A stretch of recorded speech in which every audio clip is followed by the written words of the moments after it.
I bet you think I'm here for the gold and jewels, right? Well, you'd be dead wrong. I'm here for the quartz.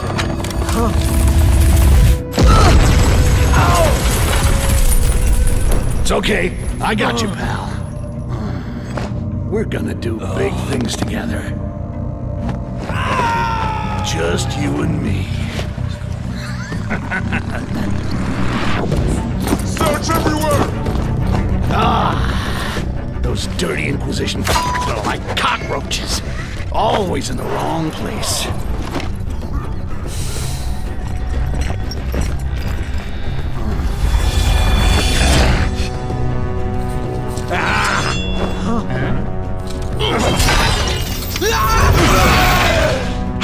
So, looks like I get to do a little pest control. Kill that green bastard! You guys need to slow down. Keep them coming! I got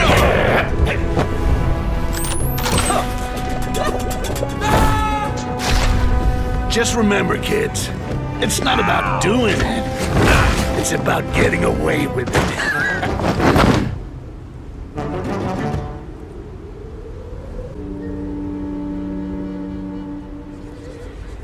I never felt anything like this before. I love it.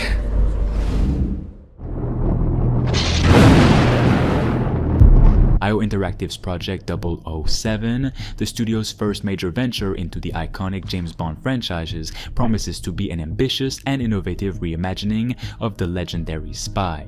With more than 20 years of experience crafting agent-based narratives in the Hitman series, IO Interactive is bringing that expertise into this new project, aiming to deliver a Bond game that both honors the franchise's history and creates a fresh, original experience for players. CEO of IO Interactive has shared that the game will feature an entirely new Bond, built from the ground up specifically for gamers. This new interpretation of the character is set to provide a unique connection with players, allowing them to experience Bond in a way that hasn't been done before.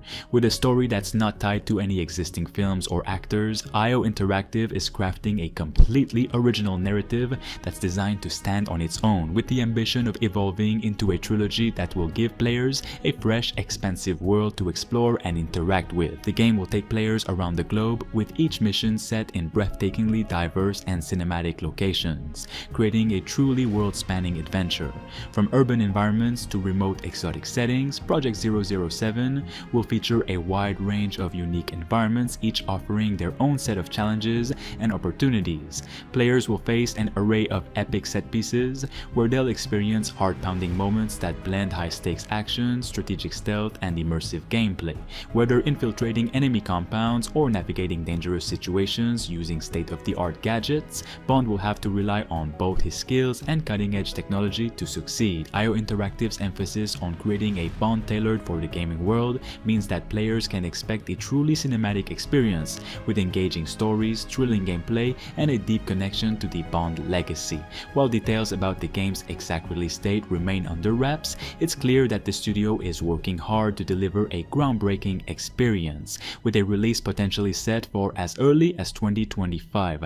If IO Interactive's vision comes to fruition, Project 007 could redefine what a Bond game is and pave the way for a new era of spy adventure in gaming. 10 years ago, 11-Bit Studios created This War of Mine, a title that changed the way we perceive games forever. That's because it showed us the horrors of war from an entirely new, dramatic perspective.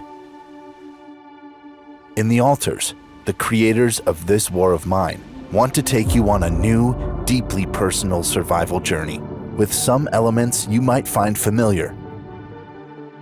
While playing This War of Mine, you've led a group of random survivors inside a besieged city. In the Altars, you begin your journey as the sole survivor of a space expedition.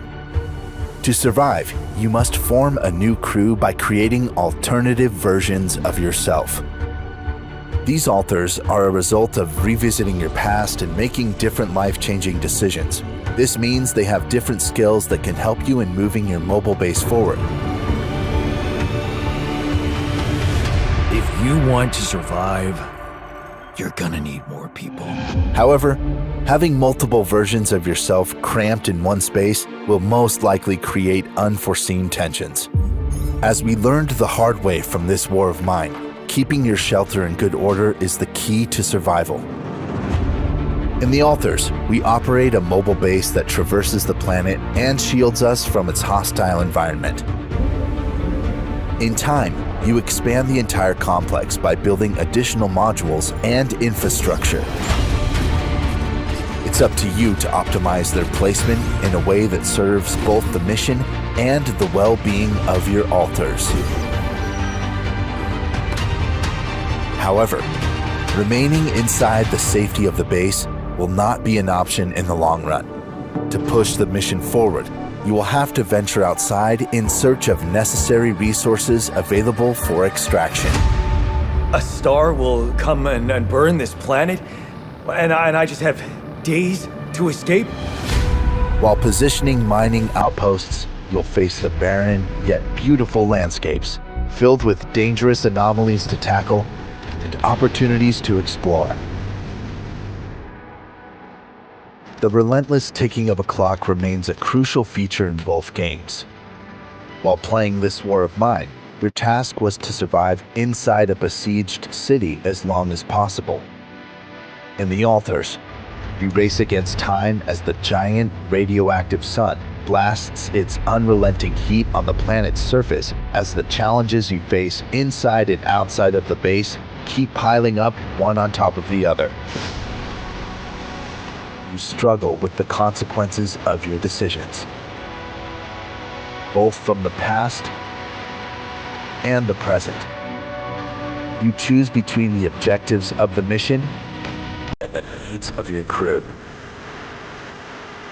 But most importantly,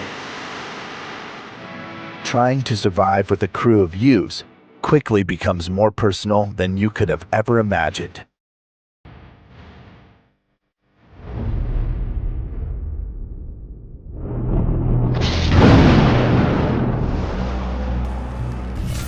There were too many. And their weapons. So many good officers that...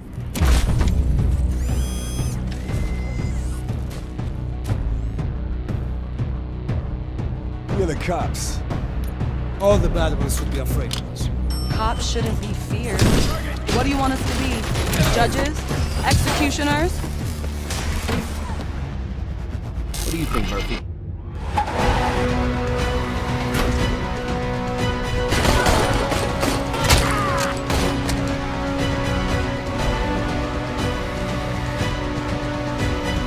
Surrender, or there will be trouble.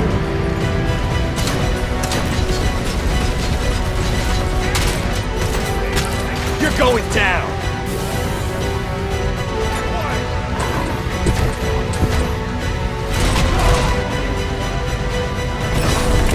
Trouble, then.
Preparing to transfer now.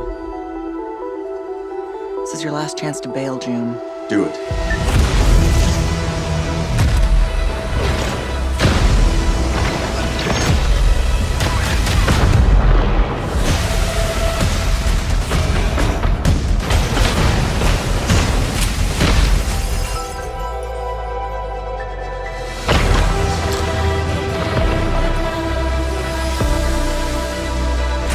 Loaded weapon is a hell of a way to greet your new partner. So you're June. We're burning time. Now that we're all best of friends, let's make each other rich. I'm not just here to look pretty. I've got away with celestial tech.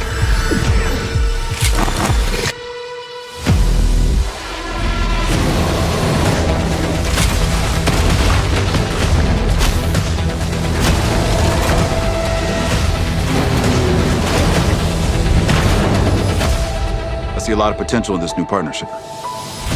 Let me light the way for you. Target acquired. Many thanks again for your help. You should have been honest. This place is forbidden. The price is death. That's what it means to be a traveler.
The hunt isn't over, and I won't stop until I kill them all.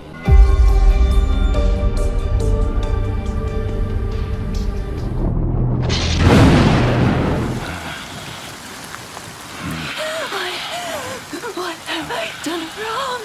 When the unknown yellow flowers bloom,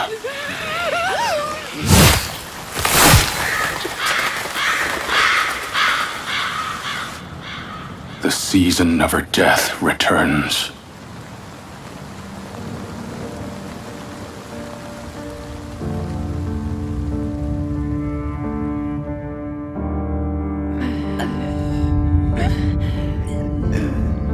I could not realize at first what was coming for me. What would happen to me.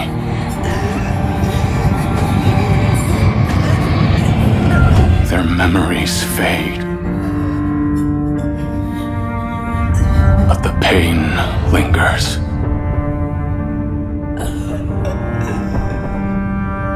Necks severed, bodies ripped apart.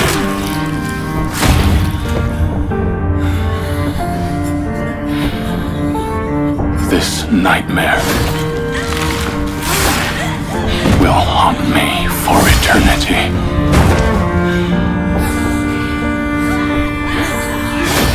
Heartless beings like yourselves could never know my agony.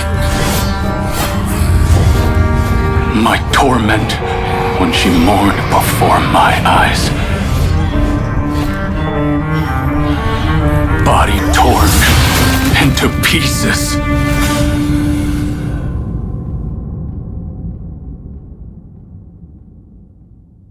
So do not weep.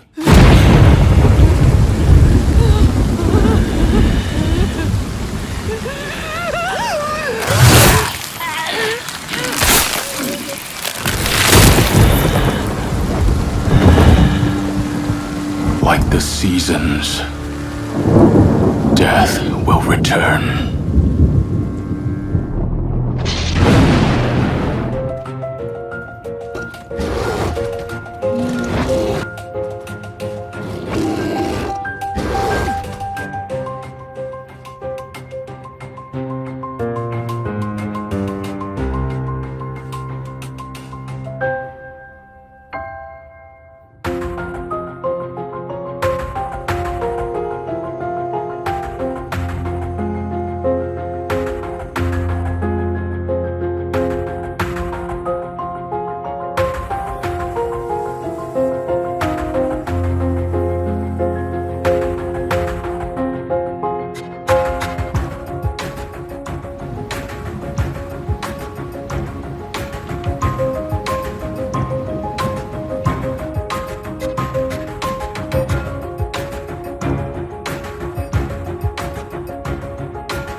100% realista, pero sí que intentamos que parezca realista. Entonces es como que combina esos dos mundos y no te da la sensación que estás como en un juego que no pudiera existir en la vida real, sino que es algo que te hace como meterte dentro del personaje y sentir que tú puedes estar viviendo eso. The living world, like the simulation, that like everything is kind of like, everything has a daily routine, you can affect it, you can get to discover, kind of like be part of the life. It was the first simulation that I feel like was not centered around the player. It was actually going on while, you know, you were not the center of attention for everything. You were just a nobody. Really, I think everybody struggled fighting against the first scavenger or run away from the diggers. And for me, this point from then learning that all the decisions make sense and all affect, and in the end of the game you are stronger and you get a name in the colony, for me that's the most memorable thing of the game. For me, the main thing that for me defines Gothic, it's the way you interact with other characters. I mean, it's not about, you know, killing 20 wolves and so you get a rise in your level of expertise in sword fighting. It's about find someone, convince him to teach you how to improve your skills, and then maybe if you are good enough, he will teach you something. You know? These human relations. Our aim was also to create this remake in a mindful way and with respecting greatly the original, but we also wanted to set up, like with the graphics, to be like a modern game with a realistic look, right? And that kind of fights with the original, because the original, they only had so much polygons. So first of all, I think that the fan base of the original is a multi-layered demographic and structure. I think there's not one voice that you can listen to and say, like, if you do it like that, everybody will like it. And that's the core problem. There's so many different opinions. 4 years ago, creating a document with the pillars of the game view and saying, okay, those are we cannot move. Those are the pillars of everything what we are reconstructing the next years. Those are the founding pillars, and it should be that. So for me, the PT was good because it helped us to define those basic pillars, and we are here today. When we started to create the real Gothic 1 remake and got the green light to do it, we set out to, or we defined that first and foremost, we have to please the old Gothic fans. Because if they don't like our game, then this game has no right to exist.